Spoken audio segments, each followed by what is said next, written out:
Okay, so this is the Rambam's Guide of the Perplexed. We're in part 1, chapter 26.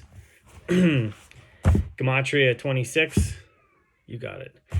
You know their dictum that refers in inclusive fashion to all the kinds of interpretation connected with the subject. Namely, they're saying, the Torah speaketh in the language of the sons of man. That's Babylonian Talmud Yevamot 71a and Babylonian Talmud Bava Metzia 31b. Okay. The meaning of this is that everything that all men are capable of understanding and representing to themselves at first thought has been ascribed to him as necessarily belonging to God. May he be exalted. Hence, attributes indicating corporality have been predicted of him in order to indicate that he may be exalted exist.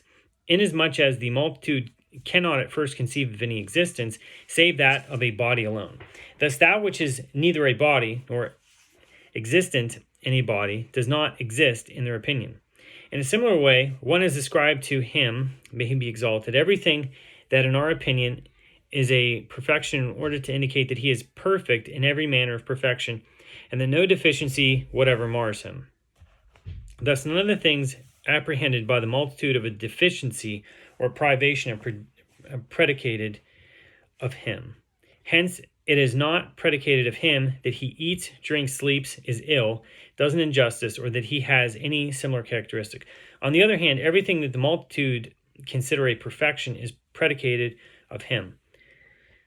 Even if it is only of a perfection in relation to ourselves, for in relation to him may be exalted all things that we consider perfections are the very extreme of deficiency. However, if people imagine that this human perfection was lacking in him, may he be exalted, this would constitute, in their opinion, a deficiency in him. Thus you know that the motion belongs to the perfection of a living being and is necessary to such a being for its perfection. For just as it requires eating and drinking in order to replace what has been dissolved, it also requires motion in order to direct itself toward what agrees with it and to escape from what disagrees. There is accordingly no difference between, on the one hand, predicating eating and drinking of God, may he be exalted, and on the other hand, predicating movement of him. However, in accordance with the language of the sons of man, I mean the imagination of the multitude, eating and drinking are considered in their opinion as a deficiency with reference to God, whereas motion is not considered as a deficiency with reference to him. And this is notwithstanding the fact that only need obliges recourse to motion.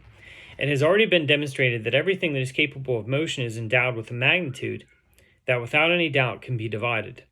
And it shall be demonstrated further on that he may be exalted is not endowed with magnitude, and that in consequence motion does not pertain to him, and that rest should not be predicated of him either, for it can only be predicated of one who is characterized by the capacity of motion.